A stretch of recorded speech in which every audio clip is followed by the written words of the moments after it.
Junior Cook's the subject of Have Horn Will Travel, The Life and Music of Herman Junior Cook by Courtney Nero. And we have Courtney on the phone right now to talk about his book and how he came to write it. Courtney, welcome to WPFW. Yes, sir. Thanks so much, Rusty. It's a great honor to be here. Well, it's a real pleasure to talk to you because this book really grabbed my interest. We were actually connected through my friend Maurice Jackson, who I've known for a few decades, who's a professor at Georgetown. But you went to Georgetown yourself, so tell us about how you got into music and how you wound up at becoming a Hoya.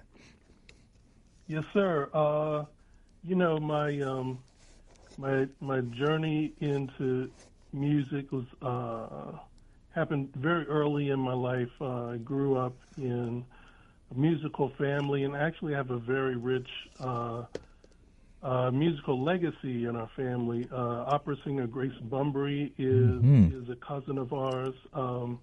Another cousin is Braxton Cook, who's making a lot of music. Absolutely. And, Braxton was in my jazz history class at Georgetown when he went the year he was there. Oh, really? Yes, wow. Absolutely. His younger brother was a teammate of my grandson on a travel baseball team, Montgomery County baseball team. Okay. So we had a great connection with Braxton. And I know his folks very well. Boy, that's great. Yeah. That's incredible. Also, Javier Nero, who's up in Baltimore, he's lead trombone in the Army Blues and teaches at Peabody Conservatory and Jazz program.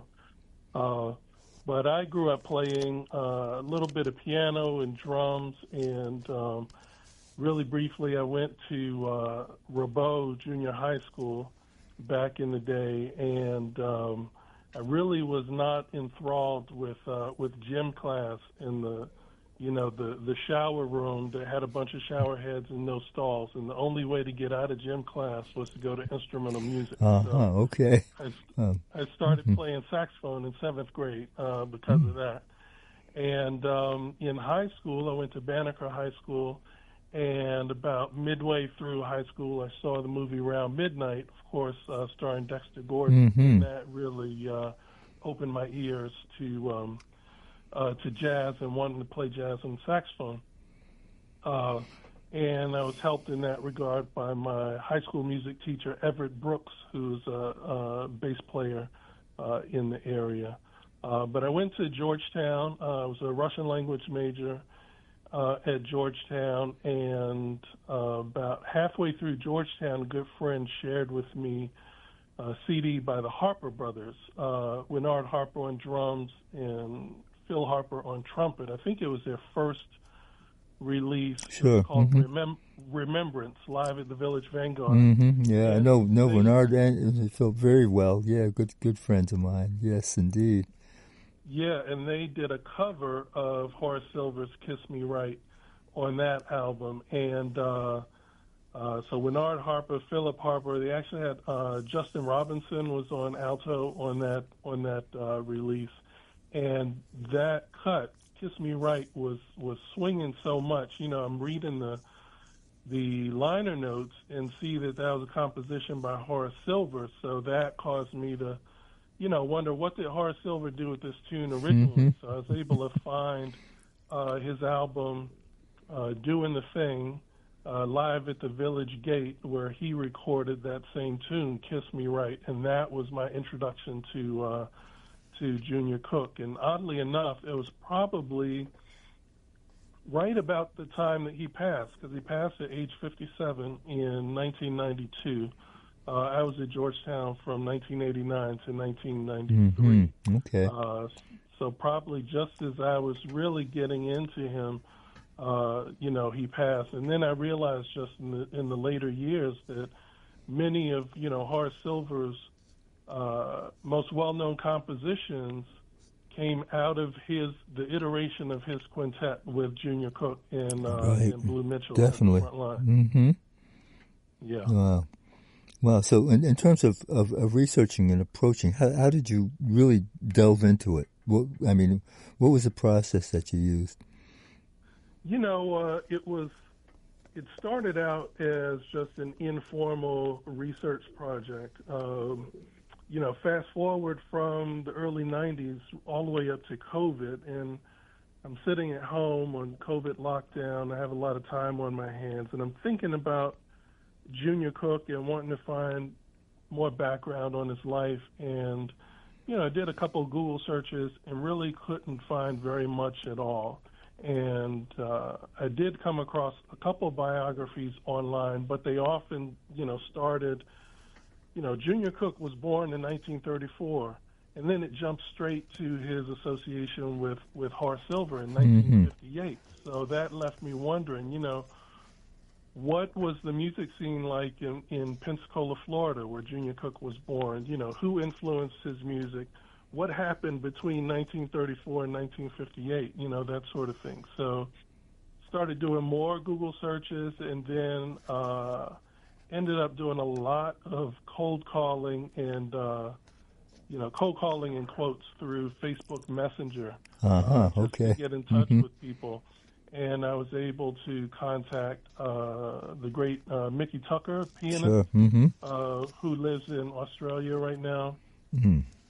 He and his wife were extremely generous with their time and information, and sent me many of the photos. I noticed that a lot of the photos are credits to them. Yes. Yes. And he also connected me with wonderful Timmy Shepard, vocalist, who is from Baltimore. He's in the Baltimore area now, but in the 1980s or so, Timmy Shepard sang with the Junior Cook Bill Hardman Quintet, and he was also roommates with Junior Cook for a few years.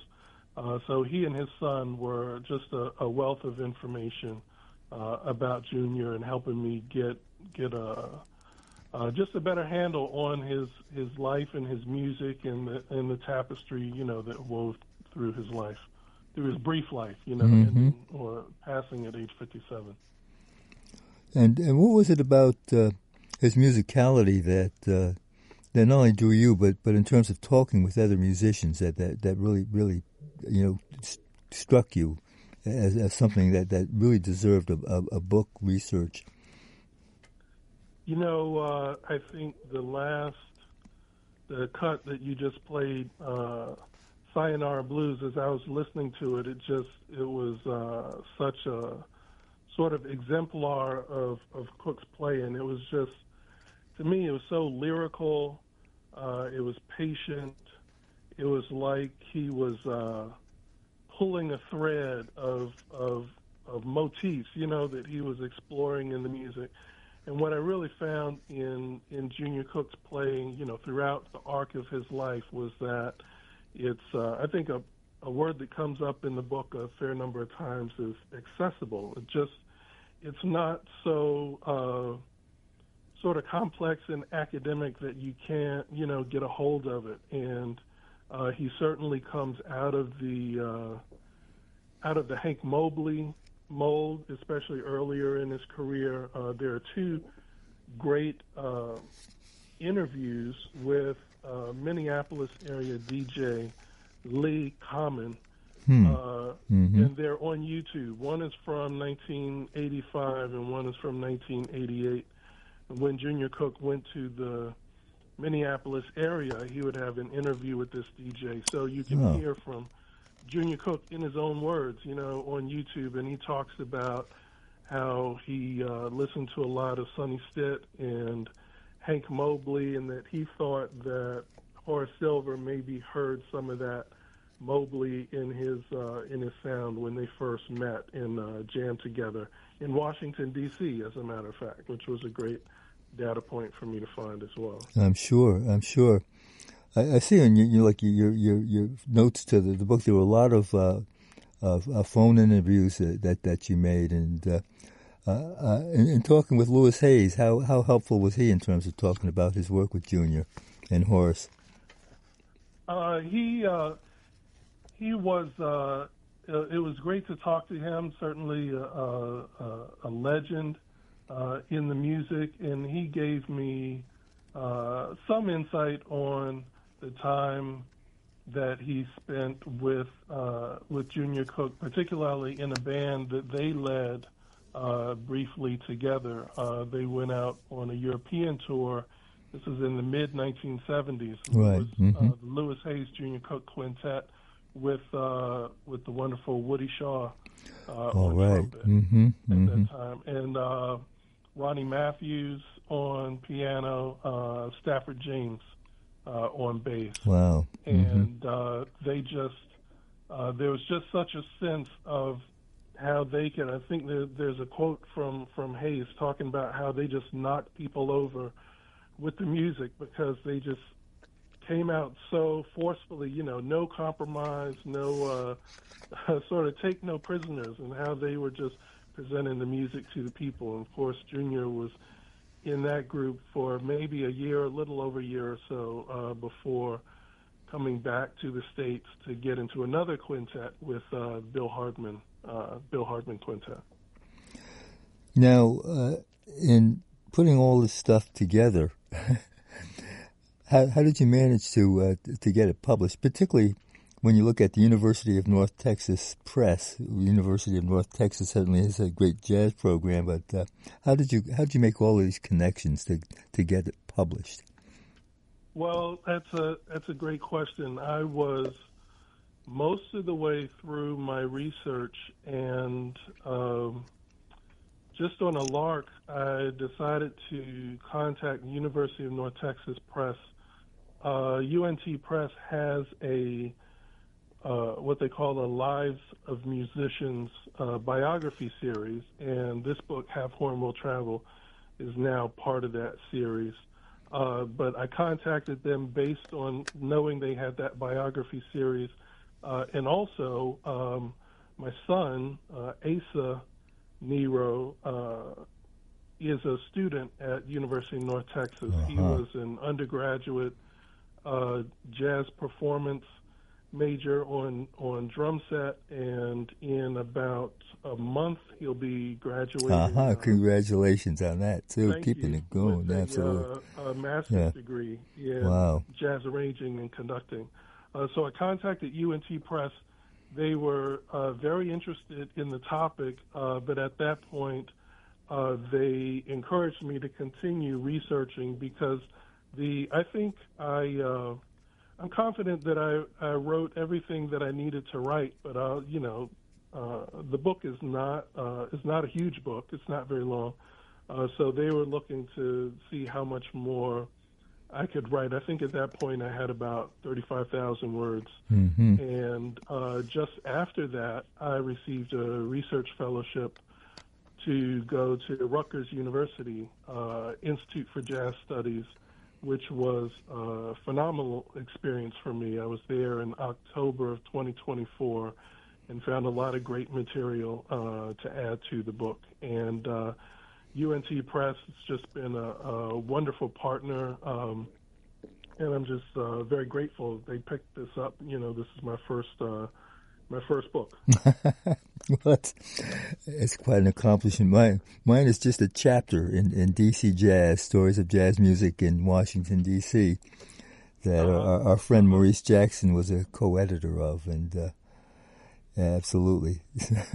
Yes, indeed. It's quite an accomplishment. So what else? So you're performing. I noticed that as a saxophonist, you're still doing gigs. What are you doing to make a living? I work full-time in the government. I'm in a component called Open Source Enterprise, which follows foreign media around the world. And then as a saxophonist, I have my own group, the Courtney Nero Quintet. We play at a restaurant called Bourbon Boulevard out in Chantilly, Virginia. We're out there once a month. And then I also play with a wonderful group, Common Ground, and we play at another restaurant called Della J's. Shout out to Della J's in Alexandria, Virginia, soul food restaurant on Route 1, and they have jazz every Thursday night. Okay. Any recordings? Yeah. Yes, I released my first solo CD way back in 2009. Okay. It was a jazz and gospel mix. It's called Make Me Walk.